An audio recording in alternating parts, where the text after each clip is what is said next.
যথাগ্নে দাহিকা শক্তি রামকৃষ্ণে সমাগয়া সর্ববিদ্বাসরূপাং তাং শারদাং প্রণমাম্যহম। শতরূপে সারদা এই গ্রন্থ থেকে পাঠ চলছে। এবারের বিষয় শ্রীমা সারদা দেবীর আবির্ভাবের তাৎপর্য, স্বামী গম্ভীরানন্দ। পরবর্তী অংশ। শ্রীরাম পূর্বতাপনী উপনিষদে উক্ত হইয়াছে, উপাসকানাং কার্যার্থং ব্রাহ্মণ রূপকল্পনা। উপাসকদিগের প্রয়োজন নির্বাহের জন্য নির্গুণ নিরাকার ব্রহ্ম রূপ পরিগ্রহ করিয়া থাকেন।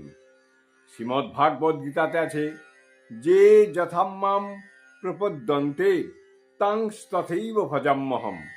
যে ভক্ত যে রূপে আমার শরণ লইয়া থাকে, আমি সেরূপ ভাব অবলম্বনেই ভক্তের অভীষ্ট পূর্ণ করি। শ্রী শ্রী চণ্ডীতেও ঋষি বলিতেছেন, এবং ভগবতী দেবী সা নিত্যাপি পুনঃ পুনঃ শম্ভুব কুরতে ভুব জগত পরিপালনম। হে রাজন, সেই ভগবতী জন্মাদি শূন্য হইলেও পুনঃ পুনঃ এই রূপে আবির্ভূত হইয়া জগতের পরিপালন করেন। তাই অতি প্রাচীন কাল হইতেই এদেশে দেবীর বিবিধ বিগ্রহ ও প্রতীক প্রচলিত আছে ও পূজিত হইতেছে। দেবীর স্তব স্তুতিও অসংখ্য। দেবীকে আমরা পাইয়াছি বিবিধ রূপে, বিবিধ ভাবে। তিনি ধনদাত্রী, বিদ্যাদাত্রী, নিরাময় কর্ত্রী, ত্রাণকারিণী, অসুর সংহারিণী। চণ্ডীতে তাহাকে সমস্ত বিদ্যারূপিণী ও সমস্ত নারী রূপিণী বলা হইয়াছে। তুষ্ট হইয়া তিনি ভক্তি মুক্তি প্রদান করেন, আবার রুষ্ট হইয়া তিনি অধার্মিক অনাচারীর দণ্ড বিধান করেন। নারী রূপে, শক্তি রূপে, দেবী রূপে, মাতৃরূপে আমরা অনাদিকাল হইতে তাহার পূজা করিয়া আসিতেছি।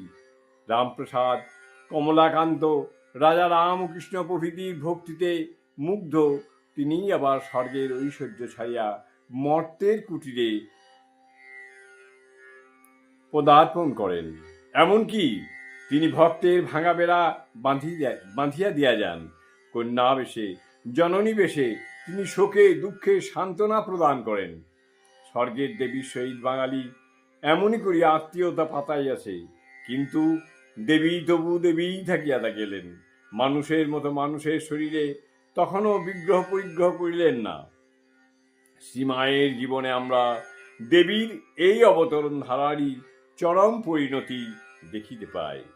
দেবী এখানে সাক্ষাৎ সচলা রক্ত মাংসের দেহ বিশিষ্টা, শ্রীরামকৃষ্ণের পূজিতা ভবতারিণী ও স্বীয় গর্ভধারিণীর সহিত অভিন্না।